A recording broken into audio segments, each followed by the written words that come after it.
कमरे से आने वाली लड़की की खौफनाक रोने की आवाजें रात के अंधेरे में दहशत पैदा कर रही थीं।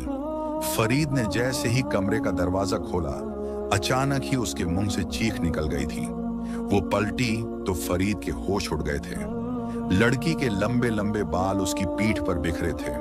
वो 2 कदम आगे बढ़ी और फरीद को देखकर कहने लगी, घबराओ मत, मैं भी उसी की तलाश में आई हूं जिसकी तलाश में तुम यहां आए हो। फरीद का ताल्लुक एक छोटे से गांव से था। उसका गांव ऊंची नीची पहाड़ियों पर बसा हुआ था। गांव की हरियाली बताती थी कि लोग गरीब जरूर हैं, लेकिन अपनी जमीन का बहुत ख्याल रखते हैं। ऐसा ही एक घर फरीद का था। फरीद के माँ बाप बहुत ही गरीब थे। उसका बाप जमींदार की जमीन पर खेती करता, जबकि माँ लोगों के घरों में काम करती थी। फरीद उनका सबसे छोटा बेटा था। उसने 10वीं कक्षा तक पढ़ाई की थी, लेकिन उसके पास कोई नौकरी नहीं थी। वो बहुत ही मायूस रहता था। फरीद की 2 बड़ी बहनें थीं जो रिश्तों के इंतजार में घर बैठी थीं। उनके पास देने के लिए ढेर सारा दहेज भी नहीं था। यही वजह थी कि आज तक उनका रिश्ता तय नहीं हो पाया था। फरीद के माँ बाप हमेशा परेशान रहते थे कि कब उनकी जिंदगी बदले, कब उनके घर के हालात सुधरें। उन्हें हर तरफ मायूसी के बादल नजर आते थे। उसी गांव में रहने वाला एक लड़का जलाल फरीद का बचपन का दोस्त था। गांव से आगे एक घना और अंधेरा जंगल भी था। इस जंगल में पहले एक बहुत बड़ी बस्ती हुआ करती थी। कहते हैं कि कुछ साल पहले वो बस्ती एक सैलाब की वजह से तबाह हो गई थी, लेकिन उस बस्ती की एक हवेली, जो अब एक खंडहर बन चुकी थी, आज भी वहीं खड़ी थी। गांव के लोगों में फरीद और जलाल की तरह उस हवेली को लेकर बहुत उत्सुकता थी। कई कहानियां उस हवेली के बारे में मशहूर थीं। सुना था कि यह हवेली एक बहुत ही अमीर आदमी की थी। अचानक मौत हो गई थी, लेकिन उसके पास ढेरों दौलत और जेवरात थे, जो उसने एक खजाने की शक्ल में हवेली के किसी कमरे में छुपा दिए थे। एक दिन फरीद और जलाल आपस में बात कर रहे थे। काश हमें वो खजाना मिल जाए तो हम अपनी किस्मत बदल सकते हैं। ये सुनकर फरीद बोला, कोई भी डर के मारे उस हवेली की तरफ नहीं जाता, लेकिन हमें अपनी किस्मत आजमानी चाहिए। ये बात हैरान करने वाली थी कि दोनों ने वाकई में हवेली जाने का फैसला कर लिया था। अपने सारे डर को भुलाकर उस रात वे हवेली की तरफ निकलने की तैयारी कर रहे थे। उन्होंने इस बारे में अपने घर वालों को कुछ भी नहीं बताया था। उस रात फरीद ने जल्दी खाना खा लिया और चादर ओढ़कर बिस्तर पर लेट गया। वो घर वालों के सोने का इंतजार कर रहा था। उसे पता था कि गली के नुक्कड़ पर जलाल उसका इंतजार कर रहा होगा। रात के ठीक 12 बजे चारों तरफ सन्नाटा और अंधेरा छा गया। घर में खामोशी और मायूसी का राज था। इस घर की दीवारों तक में गरीबी बसती थी, लेकिन फरीद अपने घर वालों की ये मायूसी दूर करना चाहता था। जैसे ही मौका मिला, वो चुपके से अपने बिस्तर से उठा और बाहर निकल गया। अब वो जलाल के पास पहुंच गया था, जो गली के नुक्कड़ पर उसका इंतजार कर रहा था। दूर कहीं कुत्तों के भौंकने की आवाजें भी आ रही थीं। दोनों धीरे धीरे हवेली की ओर बढ़ने लगे। उनकी बस्ती पीछे छूट चुकी थी। अंधेरे जंगल में कदम रखते ही उनका दिल जोर जोर से धड़कने लगा था। हाथ में लालटेन पकड़े वे दोनों एक दूसरे के आगे पीछे चल रहे थे। जैसे ही फरीद और जलाल हवेली के दरवाजे पर पहुंचे, अंदर से आने वाली खौफनाक आवाजों को सुनकर उन पर दहशत तारी हो गई। जलाल कांपते हुए बोला, मुझे बहुत डर लग रहा है। लगता है हमसे कोई बहुत बड़ी गलती हो गई है। लेकिन फरीद बिल्कुल भी नहीं डरा। वो बोला, अब जब यहां तक आ ही गए हैं तो क्यों ना अंदर जाकर खजाना ढूंढें। फिर उन्होंने हवेली का दरवाजा खोल दिया। दरवाजा खुलते ही बहुत सी चमगादड़ें उनके चेहरे से टकराईं और चीखती हुई उड़ गईं। जलाल का पूरा शरीर डर के मारे कांप रहा था, लेकिन फरीद अपने इरादे में मजबूत था। वो जिस मकसद से वहां आया था, उसे हर हाल में पूरा करना चाहता था। कुछ देर बाद दोनों हवेली के अंदर दाखिल हो चुके थे। तभी किसी के रोने और बैन करने की रहस्यमयी और डरावनी आवाज उनके कानों में पड़ी। जलाल डर कर बोला, ये कैसी आवाज है? मुझे तो किसी के रोने की आवाज लगातार आ रही है। मुझे बहुत डर लग रहा है फरीद। लगता है हमें वापस चलना चाहिए। लेकिन फरीद वापस नहीं जाना चाहता था। उसने जलाल को तसल्ली दी ये आवाज ऊपर वाले कमरे से आ रही है, हमें वहां जाकर देखना चाहिए। लेकिन जलाल ने साफ इनकार कर दिया। हरगिज नहीं, मैं वापस जा रहा हूं। ऐसा लग रहा है कि डर के मारे मेरा दिल बंद हो जाएगा। मुझ में इतना हौसला नहीं है कि मैं वहां तक जाऊं। अब फरीद मायूस हो गया था। जलाल उल्टे कदमों अपने गांव की तरफ भाग निकला, अपने दोस्त फरीद को अकेला छोड़कर। अब फरीद बिल्कुल अकेला, हाथ में टॉर्च लिए उस कमरे की तलाश में था जहां पर किसी लड़की के रोने की आवाजें आ रही थीं। वह धीरे धीरे सीढ़ियों पर चढ़ने लगा और ऊपरी मंजिल पर पहुंच गया। हालांकि उसका पूरा शरीर पसीने से तरबतर था और डर उसके दिल में गहराई से बैठा हुआ था, लेकिन वह फिर भी हिम्मत करके आगे बढ़ता जा रहा था। आखिरकार वह उस कमरे के सामने पहुंच गया। हवेली के बाकी कमरे भी टूटे फूटे थे, किसी का दरवाजा नहीं था तो किसी की खिड़कियां गायब थीं। लेकिन यह कमरा जहां से अजीबोगरीब और डरावनी आवाजें आ रही थीं, उस कमरे के दरवाजे को देखकर फरीद के दिल में डर छा गया। फिर उसने हिम्मत की और हाथ बढ़ाकर उस कमरे का दरवाजा खोल दिया। कमरे में काला अंधेरा छाया हुआ था और वह टॉर्च की मदद से इधर उधर देखने की कोशिश कर रहा था। तभी टॉर्च की रोशनी सीधी पड़ी जहां एक अलमारी के सामने खड़ी लड़की उसे दिखाई दी। लड़की को देखकर उसके मुंह से चीख निकल गई थी। लड़की के बाल बहुत लंबे थे और उसने सफेद रंग का लिबास पहन रखा था। उसकी चीख पर लड़की अचानक ही पलटी थी, लेकिन फरीद हैरान रह गया। वह लड़की की खूबसूरती पर दंग रह गया था। वह तो समझ रहा था कि सामने कोई डरावनी चुड़ैल होगी जिसकी इतनी भयानक रोने की आवाजें आ रही थीं, लेकिन यह लड़की तो बेहद खूबसूरत थी। उसने तुरंत ही अपने मुंह पर हाथ रख लिया था। वह खुद भी बहुत डरी हुई नजर आ रही थी। लड़की एक अलमारी के पास खड़ी थी और उसके हाथ में एक डायरी थी। फरीद आधी रात को इस लड़की को देखकर हैरान रह गया और डरे हुए लहजे में उसे कहने लगा, कौन हो तुम और यहाँ क्या कर रही हो? लड़की 2 कदम चलकर उसके सामने आई और कहने लगी, घबराओ मत, मैं कोई भूत नहीं हूं, न ही कोई बुरी आत्मा, बल्कि मैं तो खुद उसकी तलाश में आई हूं जिसकी तलाश तुम्हें यहां खींच लाई है। फरीद हैरान होकर कहने लगा, क्या मतलब? तो लड़की कहने लगी, मैं भी खजाना ढूंढने आई हूं। मेरा ताल्लुक भी एक गरीब परिवार से है। मैं भी अपनी किस्मत बदलना चाहती हूँ। मैं एक दूसरे गांव से आई हूँ। फरीद लड़की की हिम्मत देखकर हैरान रह गया था। फिर वह उस लड़की से कहने लगा, तुम्हारे हाथ में क्या है?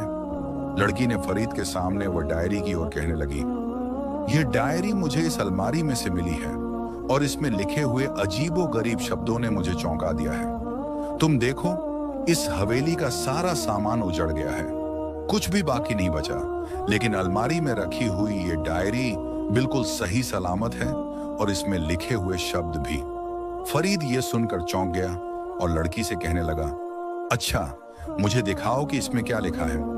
फिर फरीद ने जैसे ही वह डायरी खोलकर देखी तो उसके पैरों तले जमीन निकल गई। डायरी में लिखे हुए शब्द बड़े अजीब से थे।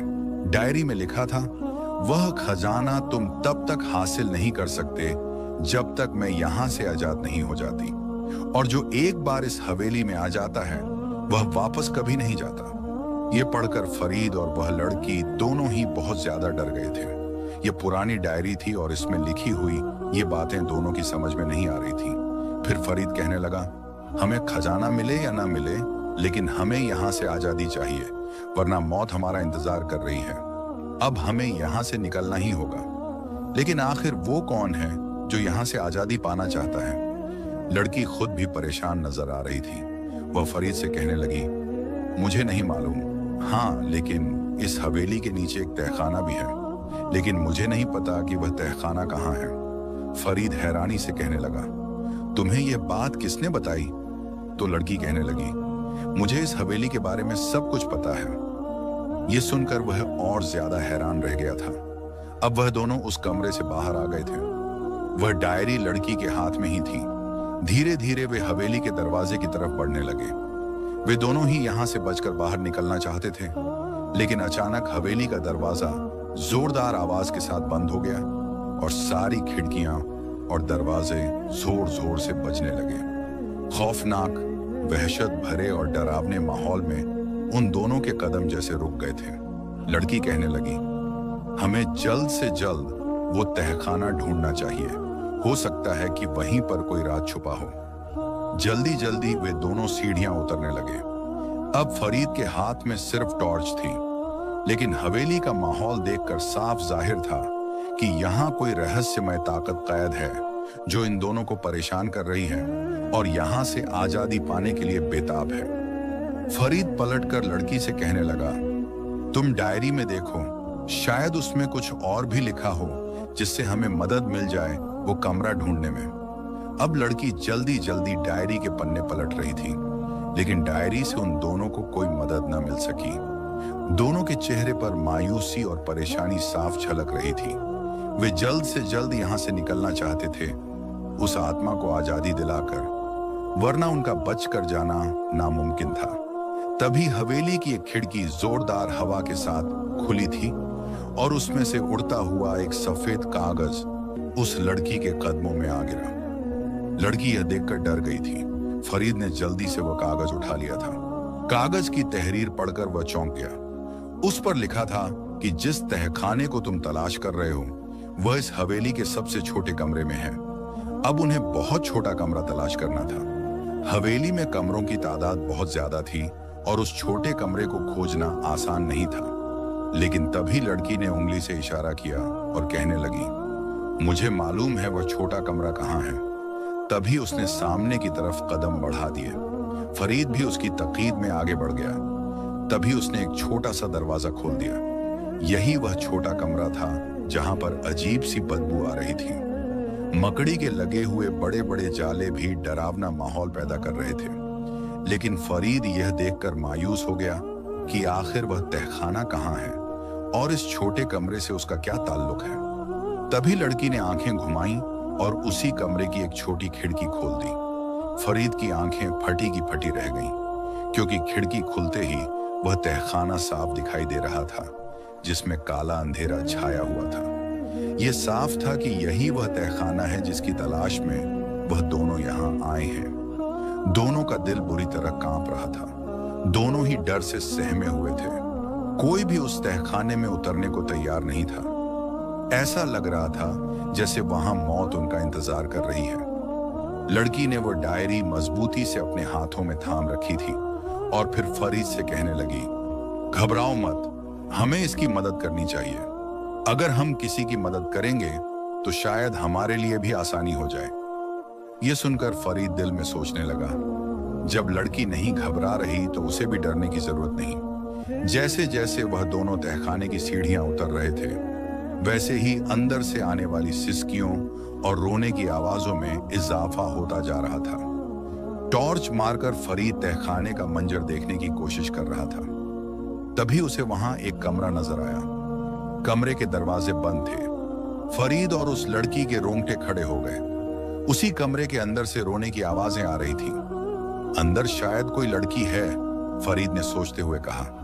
तभी लड़की सोचते हुए कहने लगी, ये इंसानी लड़की नहीं है। अगर होती तो इतने अंधेरे में अब तक जिंदा नहीं होती।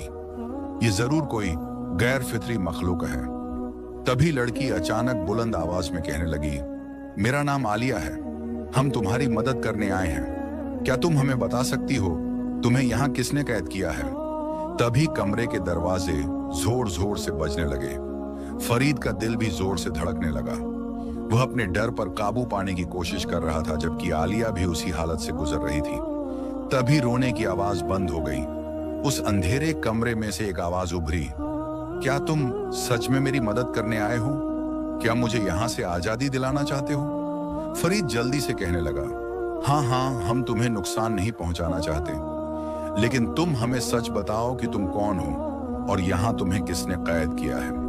तभी अंदर से उसी लड़की की आवाज आई, ये दरवाजा तब तक नहीं खुल सकता जब तक तुम दोनों एक काम न कर लो। इस कमरे के बाहर एक ताला है, उस ताले को तोड़ना होगा और इस दरवाजे पर बंधे हुए काले धागे की सारी शक्ति को खत्म करना होगा।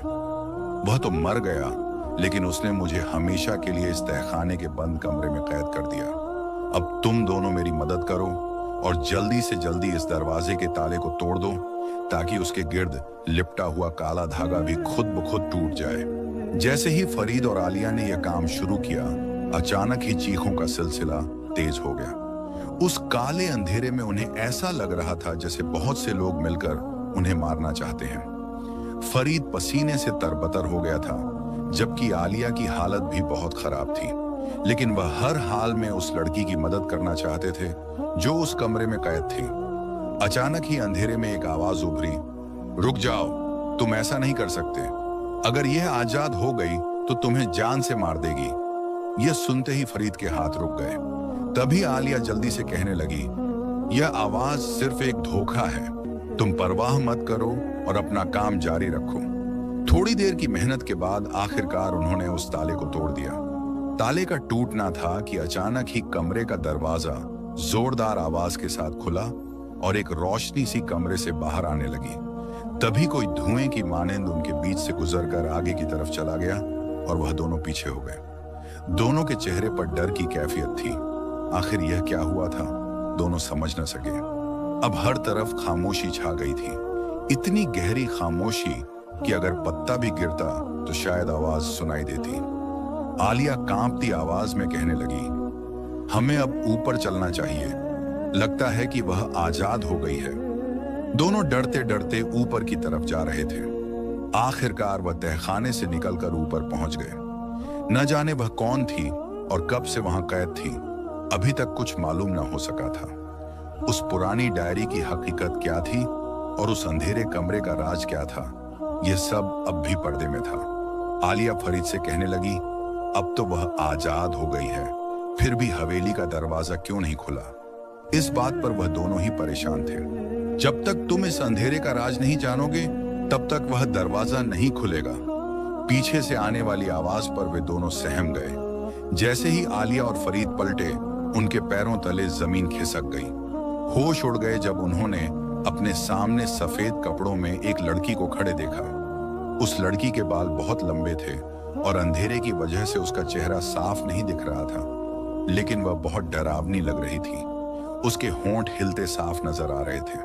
फिर वह लड़की बोली, मैं ही हूं तहखाने की कैदी जो इस अंधेरे में 20 सालों से अपनी जिंदगी गुजार रही हूं। फरीद घबरा कर बोला, लेकिन तुम हो कौन?